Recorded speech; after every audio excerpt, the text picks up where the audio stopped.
Although the Blonay to Chamby section of CEV closed in 1966, it was reopened as a museum line just 2 years later.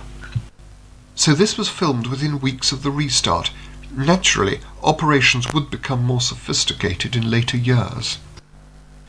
An immediate problem was the lack of any depot facility.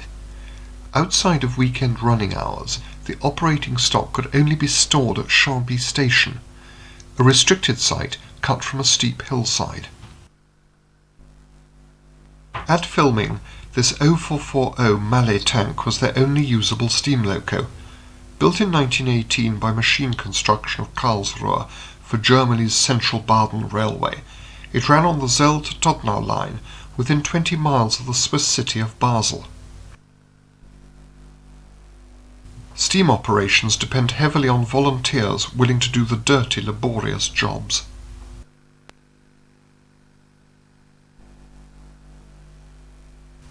Tram 33 from Neuchâtel was available in case Mallet 105 should break down. Perhaps storage space at Chamby was so limited, the tram was obliged to precede the steam train, just to be out of its way.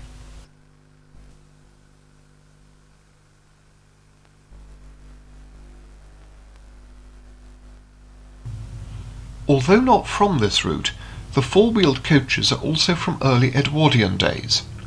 The green one is marked CEG, Chemin de Fer Électrique de la Gruyère. The red, CP, Châtel-Pélissier.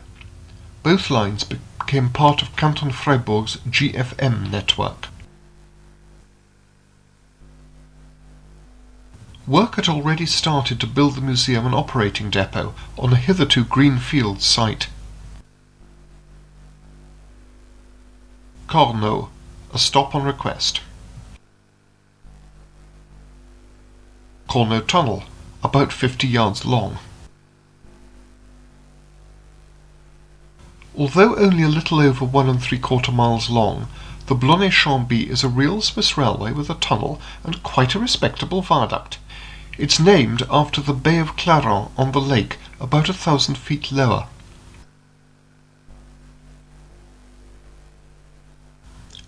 The line also benefits from extensive views across Lake Geneva to the Savoy Alps, for those visitors who aren't rail enthusiasts, although one might choose a less hazy day than this one.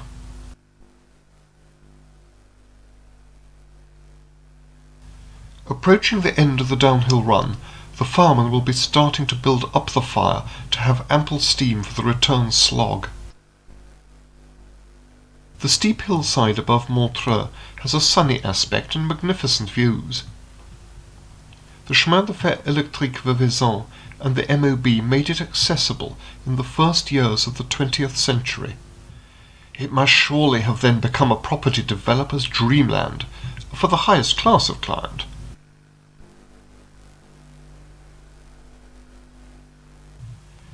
Unfortunately, the only road crossing was unsignalled, so scarce volunteer resources had to be diverted to flag it.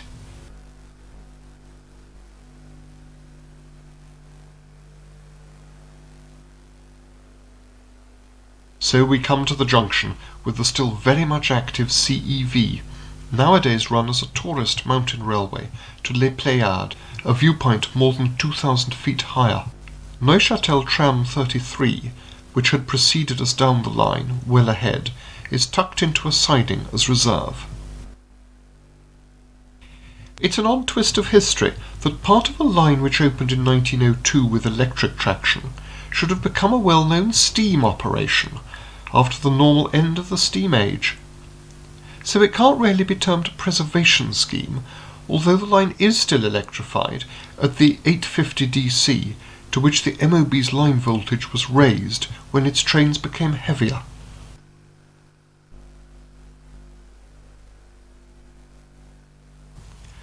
The Mountain Branch Railway from Blonay to Les Pléiades opened in 1911. It is now run as part of the main route from Vevey, adhesion below Blonay, rack above, on grades as steep as 1 in 5.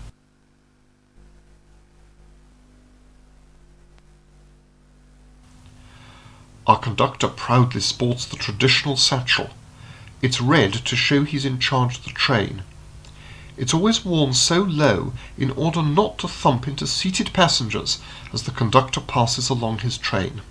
The ruling gradient of the original Vevey to Chamby route is 1 in 20. No problem for electrics, even Edwardian electrics, designed for it, but very taxing for steam. Sorry we can't bring you the original sound. We hope you'll be able to visit the line for the excitement of the real thing. Although, if you're not well padded, best bring along a cushion.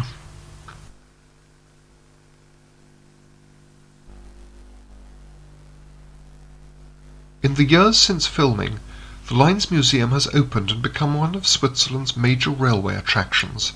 It's reached by a quarter-mile shuttle from Chamby.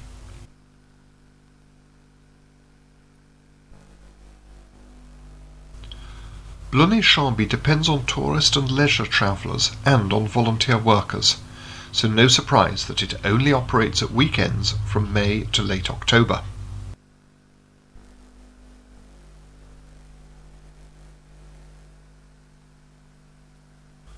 The gully crossed by that large road bridge contains the same stream as is crossed by our line's viaduct.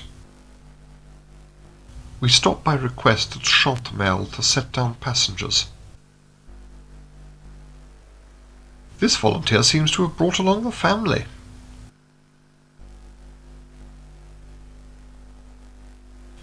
I'll bet there's more water in that when the snow melts higher up.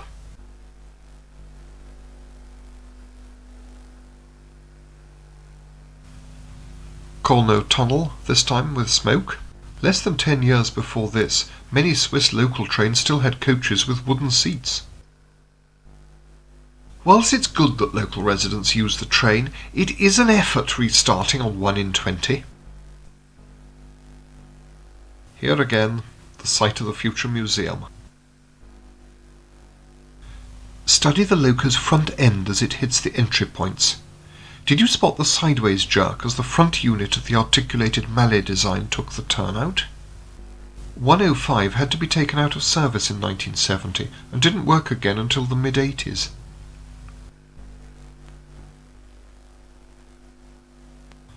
Parked on the short spur beyond the connection to the MOB, it was this French 460 tank. Built in 1909 by Fives of Lille, it had worked on SNCF's Réseau Breton. It later ran on Blonay-Chamby during 1969 to 74, but its larger driving wheels were hardly suited to the severe 1 in 20 gradients.